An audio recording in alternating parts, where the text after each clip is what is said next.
The causes of the Great Recession, starting in 2008. The American Dream. By the 1930s, only 43% of Americans owned their own home, which is the lowest level ever, which means most people were renting their own apartments or their own houses, or they were living with family members. Helping homeowners during the Depression.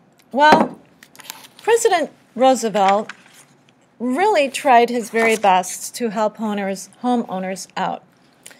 Actually, before the 1930s, when people bought houses, they had to pay off their loan in a much shorter period of time. In fact, maybe they would have to pay off their entire home within a 10-year period, which made it very difficult for people to actually afford to buy a home. So one of the proposals that Congress came up with was the National Housing Act of 1934. And what that did is it actually made it much easier to pay off their loan. So instead of paying off their loan in 10 years, they extended it to 30 years. So let's get back to the current time. The housing bubble is going to be growing at this time, meaning this. Housing prices increased by 24%. Why? Because so many people were buying houses, and there wasn't a whole lot of supply of houses. By 2006, 69% of people who owned houses owned them, and compared with the 43% at the end of the 1930s. So why is this phenomenon occurring? Well, the cost of borrowing money from the banks to buy houses was really very low, so why not buy? The housing bubble will burst in 2008. All right, well, why is this? Too many commercial banks got very, very greedy and wanted people to buy or to get houses and have mortgages, even though they really couldn't afford them. And they made it available through a thing called subprime mortgages. And what that is it offers adjustable rate mortgages so that people would start paying very low interest rates. Let's say the first year would be 1%, but it might increase over time. Say in 3 years, maybe the interest rate would increase to 5%, which could be a big difference for people who couldn't really afford to be in that house.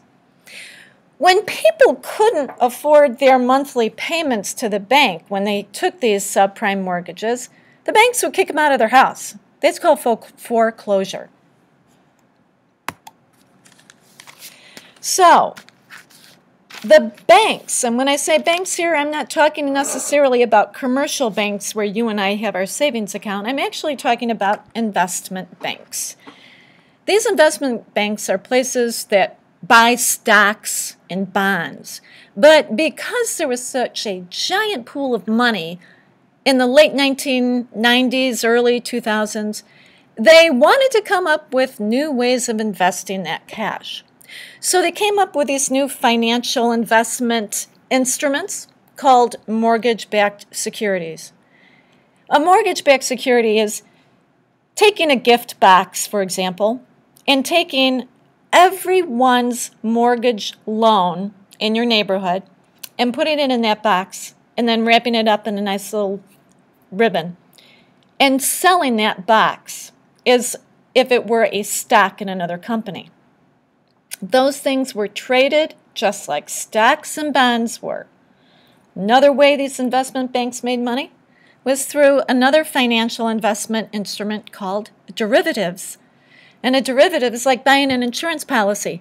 Just in case those mortgage-backed securities started losing a lot of money, the derivative would kind of ease the pain a little bit, so you wouldn't lose as much. So, the housing bubble bursts. We also have a crash on Wall Street.